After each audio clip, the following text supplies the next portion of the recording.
At ang titulong ito ay ginamit din ng ating Panginoong Hesukristo. Ibig sabihin, si Kristo po ay umangkin na siya pala ay ang Panginoong Diyos na makapangyarihan sa lahat.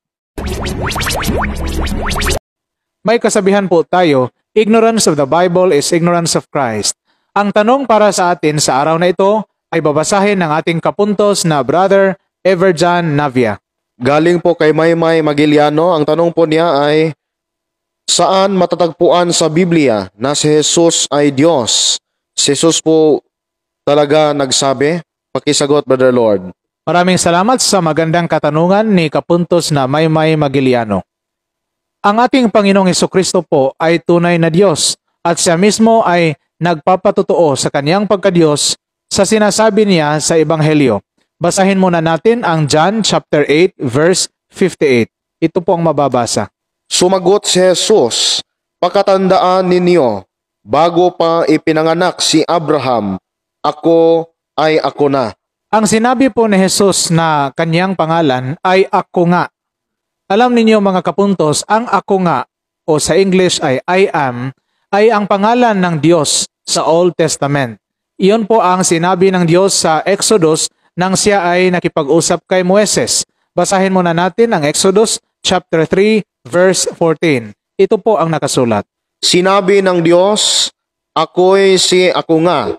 Sabihin mo sa mga Israelita na sinugo ka ng Diyos na ang pangalan ay ako nga."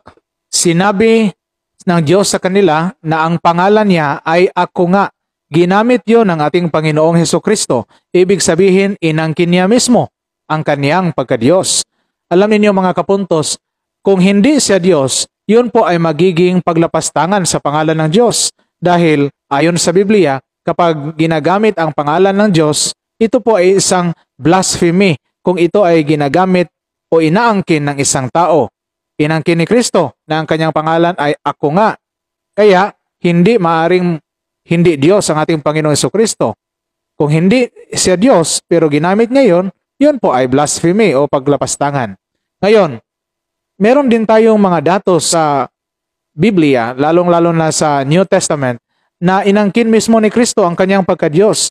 Not directly but indirectly. Pero kung gagamitin natin ang ating pag-iisip, klarong-klaro po, linaw na inangkin ni Kristo ang kanyang pagka-Diyos.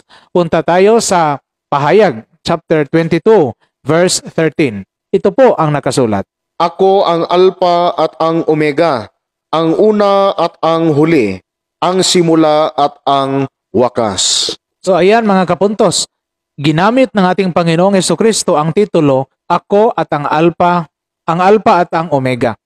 Pero sino po ba ang nagsasabi na siya ang Alpha at ang Omega sa ibang parte ng banal na kasulatan? Basahin natin ang Revelation chapter 1 verse 8. Ito po ang nakasulat. Ako ang Alpha at ang Omega, sabi ng Panginoong Diyos na makapangyarihan sa lahat, Diyos sa kasalukuyan, sa nakaraan at siyang darating. So napakalinaw mga kapuntos na ang Panginoong Diyos na makapangyarihan sa lahat ay nagsabi, ako ang Alpha at ang Omega.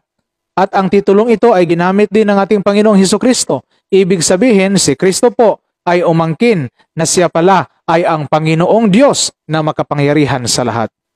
Yan po ang ating punto por puntong sagot sa magandang katanungan ni kapuntos na Maymay Magiliano. Fight Team Maria, tatak CFD with a humble heart.